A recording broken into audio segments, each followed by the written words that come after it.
मित्रों राम राम। मैं केएनएस का मोटिवेशनल चैनल से कृष्णानंद शर्मा आपका हार्दिक अभिनंदन स्वागत करता हूं। मित्रों, कल अपने अपार्टमेंट में कुछ सात्विक प्रवृत्ति के सज्जनों के साथ बैठकर बात हो रही थी। वहां अन्य विषयों के साथ साथ रामचरित मानस पर भी चर्चा आई। कुछ ऐसे जिज्ञासु सज्जन थे जिन्होंने एक प्रश्न करके रखा। उसको पहले प्रश्न मैं आपके सामने रख दूं। बोले बिहसी महेश तब, ज्ञानी मूढ़ न कोय, जेहि जस रघुपति करें जब, सो तस तेहि क्षण होए। प्रश्न ये था कि इस दोहे में तुलसीदास जी ने जैसा कहा है कि ना तो कोई ज्ञानी है ना ही कोई मूढ़ है। भगवान जिसको जैसा जिस क्षण करते हैं वो वैसा ही बर्ताव करता है। सर्वज्ञ तो वही है, करने वाले तो वही हैं। करहि करामहि भंजन सोई, उमा राम बिन लखा न कोई। बात कई सारी और भी आई, लेकिन ये वृतांत लेते हुए बोले बिहसी महेश तब, ज्ञानी मूढ़ न कोय। चर्चा यहाँ पर इसी पर ज्यादा जिज्ञासा थी। मैंने भी इस बात को देखा, सुना, समझा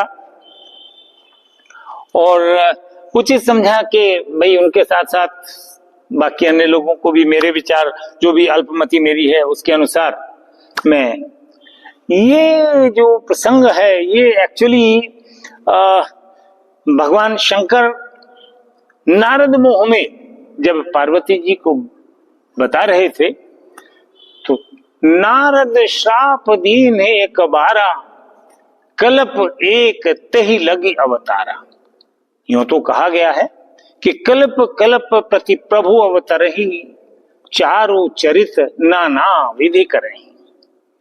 लेकिन वहां पर जो उन्होंने बताया, जो इसका संदर्भ लेते हुए कि नारद श्राप के कारण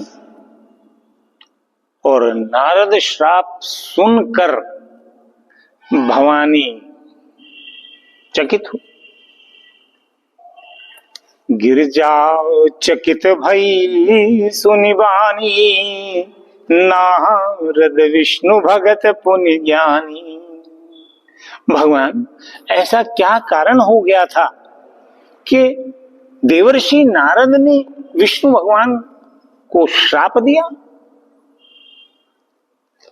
कारण कवन श्राप मुनि दीना, का अपराध रमापति कीना।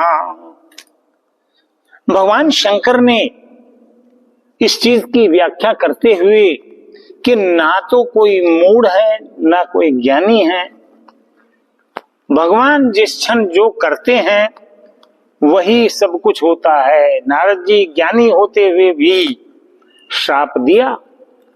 इसका वृतांत तो बहुत लंबा है, लेकिन सूक्ष्म में कथा ऐसी आती है कि एक समय की बात है कि नारद जी अपना आकाश मार्ग से भ्रमण करते हुए जा रहे थे।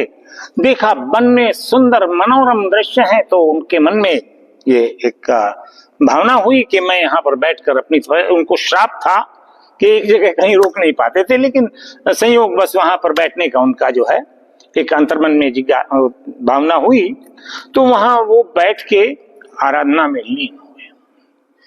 और जब आराधना में लीन हुए तो देवर्षि इंद्र तो महाज्ञानी पुरुष हैं, उन्होंने सोचा कि देखो ऐसा ना हो कि मेरी गद्दी भी हिल जाए, और शायद नारद जी उसी के लिए ये प्रयास भी कर रहे हैं। तो उन्होंने कामदेव को उस तरफ डाइवर्ट कर दिया, तपस्या को भंग करिए। कामदेव ने बहुत सारे प्रयास किए, लेकिन कामदेव अंत तो गत्वा हार गया, हार मान गया। और नारद जी से प्रार्थना की। नारद जी ने क्षमा भी कर दिया, लेकिन नारद जी को अहंकार मन में आ गया। बोले अभी तक तो शंकर जी ही कहते थे, अब तो मैं भी काम को मैंने भी जीत लिया है, मैं भी शंकर जी के बराबर हो गया। और वो इस भावना को लेकर कि चलो शंकर जी से बात करते हैं, तो पहुंच गए और सारा वृतांत उन्होंने बताया।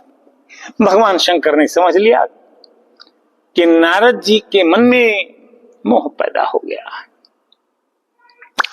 तो उन्होंने एक भक्त जान के, स्वाभाविक है ऐसा कहा होगा, बार बार बिनमो मुनि तोई, जिमि यह कथा सुनाए मोही, तिमि जनि हरि सुनायो कबही, चले प्रसंग दुरायो तबई।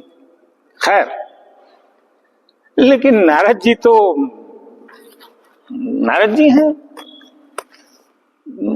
मोटा मतलब कहने का यह है कि हमारा उद्देश्य जो उस दोहे को थोड़ा सा वृतांत बताने का था वो पूरा हुआ।